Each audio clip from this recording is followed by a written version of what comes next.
আমি সভাপতি। তো আমরা যারা বেসরকারি এমপিভুক্ত প্রতিষ্ঠানে চাকরি করি অথবা সরকারিতে করি, আমাদের কিন্তু সবাই কিন্তু শিক্ষা মন্ত্রণালয়ের আন্ডারে। সেখানে শিক্ষা মন্ত্রণালয়ের আন্ডারে আমাদের যে নিয়োগ বিজ্ঞপ্তি আছে বা ওদের যে একটা জনবল কাঠামো আছে, সেখানে কিন্তু ল্যাব সহকারীদের পর আগে থেকে উল্লেখ করা ছিল। সেখানে আমাদের যখন পদ সৃষ্টি করা হয়, সেখানে আমাদের গ্রেড তখন দেওয়া হলো 18 গ্রেড। কিন্তু আমরা যখন দেখতে পাই যে ওদের প্রজ্ঞাপনে দেওয়া আছে 10তম গ্রেড, 11তম গ্রেড বা 14তম গ্রেড, তাহলে আমরা দেখতে পাচ্ছি যে আমাদের সাথে এটা বৈষম্য করা হলো, তাই না? কারণ দেখতেছি আমরা যে আমাদের নিয়োগটা হচ্ছে কোথায়, কলেজে।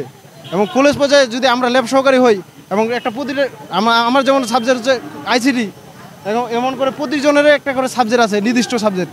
এবং এই নির্দিষ্ট সাবজেক্টটা কোন সাবজেক্টে দেওয়া হচ্ছে, উচ্চ মাধ্যমিকের সাবজেক্ট দেওয়া হচ্ছে। কিন্তু আমাদের নিয়োগটা কিসে নেওয়া হচ্ছে? আমাদের নিয়োগ নেওয়া হচ্ছে মাধ্যমিকে।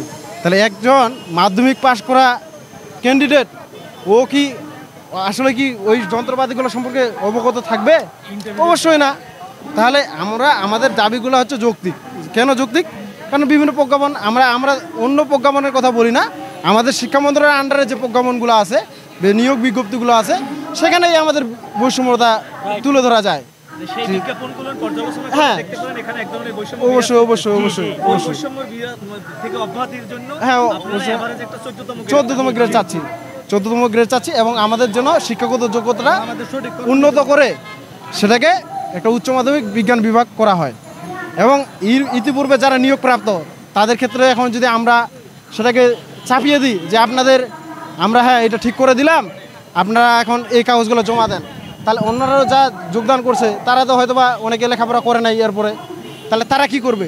এই জন্য আমরা চাইছি যে স্যার আপনারা এটাকে যারা নিয়োগপ্রাপ্ত তাদের ক্ষেত্রে এই জন্য শিথিলযোগ্য করা হয় সত্যগুলা, তারা যেন অটোমেটিক এটা গ্রেডটা পায়। এই জন্য আমরা গত 2 বছর থেকে আমরা মাউসি থেকে শুরু করে সচিবালয় এবং বিভিন্ন জনপ্রতিনিধির সাথে আমরা দেখা করছি এবং এই বিষয়ে আমরা কিন্তু আলোচনা করছি। কিন্তু এরপরও কি তা ওনারা আমাদের আশ্বস্ত করছেন এবং মাউসি থেকে আমরা আশ্বস্ত পাইছি যে আমরা অবশ্যই সচিবালয়ে কথা বলবো এবং আপনাদের দাবিগুলো যৌক্তিক। তো এই যৌক্তিক দাবির জন্য আমরা একটা আজকে মানববন্ধন করলাম, একটা সুষ্ঠু মানববন্ধন। আমরা কোনো সহিংসতা বা কোনো মিছিলও যাইনি, আমরা একটা সুষ্ঠু মানববন্ধনে গেছি। তাহলে আমরা চাই শান্তি একটা দেশ, আমাদের শান্তির মাধ্যমে আমরা সমস্যাগুলোর সমাধান করতে চাই। এই জন্য এর পরবর্তীতে আমরা আবার সচিব স্যারের সাথে দেখা করবো। আমরা চাই না এখানে আমাদের কোনো সংঘাত হোক।